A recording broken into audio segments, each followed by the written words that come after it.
Assalamualaikum warahmatullahi wabarakatuh. Perkenalkan, saya Dian Ayu Pratiwi dari mahasiswi program studi apoteker Universitas Islam Indonesia. Di sini saya akan menjelaskan tentang langkah-langkah vaksinasi. Di sini saya akan membahas tentang langkah-langkah apa sih yang harus dipersiapkan saat kita melakukan vaksin, terus juga keadaan seperti apa sih yang nggak boleh melakukan vaksinasi, terus setelah kita menerima vaksin itu kita harus bagaimana, jika kita terjadi KIPI itu kita harus bagaimana. Di sini saya akan menjelaskannya, kita bahas satu persatu. Yang pertama, saat kita akan melakukan vaksinasi itu sebaiknya kita itu berkonsultasi terlebih dahulu kepada dokter.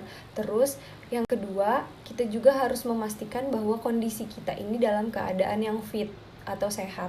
Yang ketiga, sebelum melakukan vaksinasi, kita juga diharapkan sudah makan terlebih dahulu. Yang kedua, ada saat kita menerima vaksinasi. Jadi, kita tuh harus mengikuti prosedur atau protokol yang berlaku di tempat kita akan melakukan vaksinasi.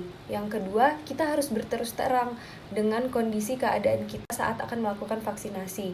Yang ketiga, nanti kita akan diberi bukti kartu vaksin. Nah, itu harus disimpan karena kita akan diberikan dosis pertama dan dosis kedua. Selanjutnya yang ketiga itu ada setelah menerima vaksinasi.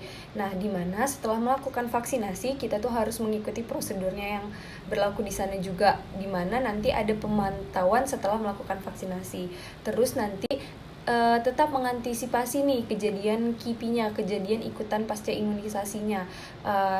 Kita tuh merasakan pegal atau tidak di bagian suntikan, terus habis itu kita merasa lemas atau tidak, merasa demam atau tidak, terus habis itu nanti diare atau enggak. Nah, itu kejadian pasca imunisasinya. Namun hal tersebut bisa diatasi. Gimana sih cara pengatasannya? Jadi cara pengatasannya itu kita tuh harus tetap tenang.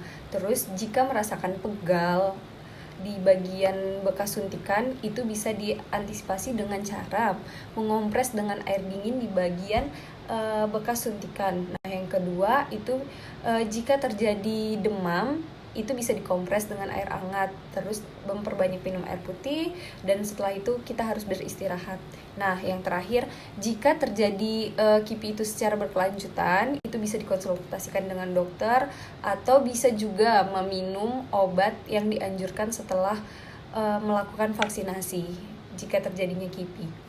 Nah, yang terakhir, siapa sih yang nggak boleh menerima vaksinasi?